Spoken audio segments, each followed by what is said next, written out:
One day the drama be gone, and I'm gonna be your favorite song. I'm the one to think, yeah.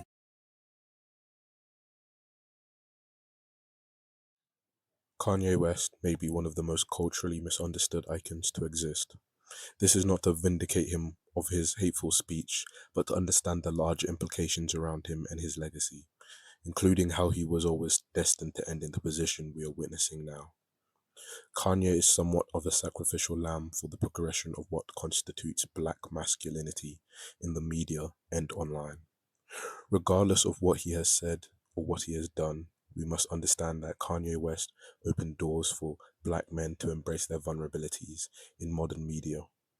He becomes somewhat responsible for several artists, not limited to J. Cole, Drake, Lucky, Kendrick Lamar, ASAP Rocky, and Tyler the Creator.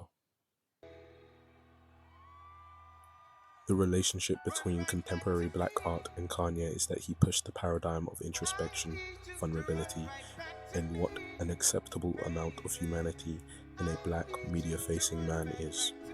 Before this, the artistic paradigm only allowed for black men to reach commercial success if they rapped about gang culture and crime. Black art, to an extent, was only permissible in bravado. Most people know Kanye's story. He did not agree with the status quo in art. The idea that a black man cannot be himself without performing bravado. He sharply disagreed. He fought valiantly to express his full emotional complexity, regardless of what was acceptable. This makes him the core of the next paradigm of black musical artistry. His valiance increased what black men could present themselves in media. Our generation. I am Shakespeare in the flesh. We cannot limit his reach just to media, however. The media influences our reality. This is cognitive priming. Kanye's public display of a full scale of humanity allowed us to bear witness to all of him unrestrained. This influenced how black men see ourselves in general, regardless if it is in the United Kingdom, United States, or beyond. Many black men were given display of his antics, encouraging from few to many to express themselves and contain a greater self-belief outside of pure artistry. The issue in which forms Kanye's martyrdom is he was the first. Let me use the analogy of the eldest sibling in a dysfunctional family. They must bear the burden of navigating life blind with no true support system. There is no ground to land on. Their parents are dysfunctional and cannot be relied upon. In many of these situations, the eldest sibling becomes the failure. The youngest sibling, in contrast, often receives grounding and advice from the eldest, forged in their mistakes and misfortunes. Their failures become their siblings' grounding. This can be applied to Kanye on a sociological scale. He was a product of a dysfunctional society in which diminished and dehumanized black men through its narrative of masculinity, and he chose to rebel. This rebellion became an influence for many black creatives and thinkers without the same risks and burdens Kanye really had to bear.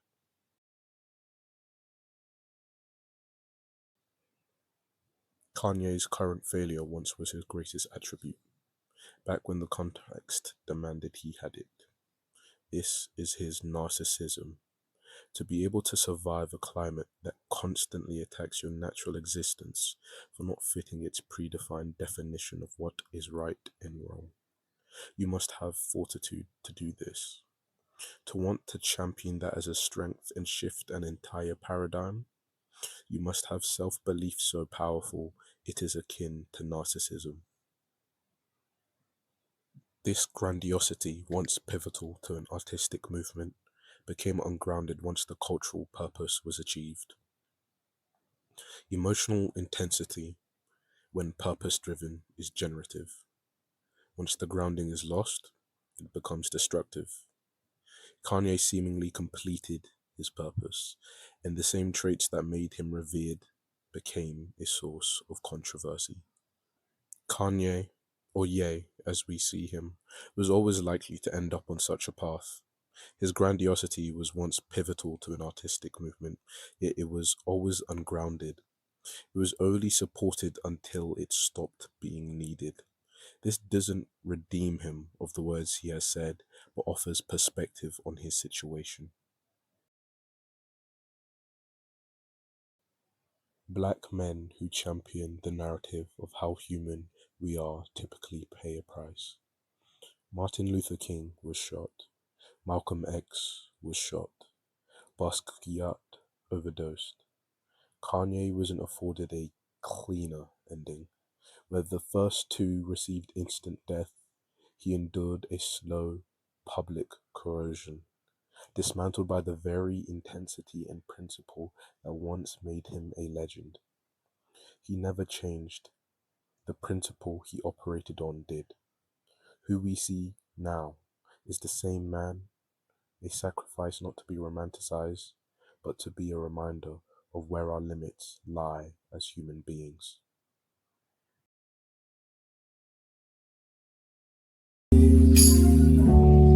It's basically two buttons in this game called like love and fear. And some of us are just programmed to be more scared than others.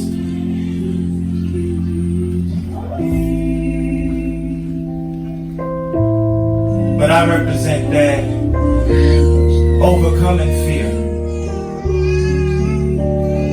and still being here.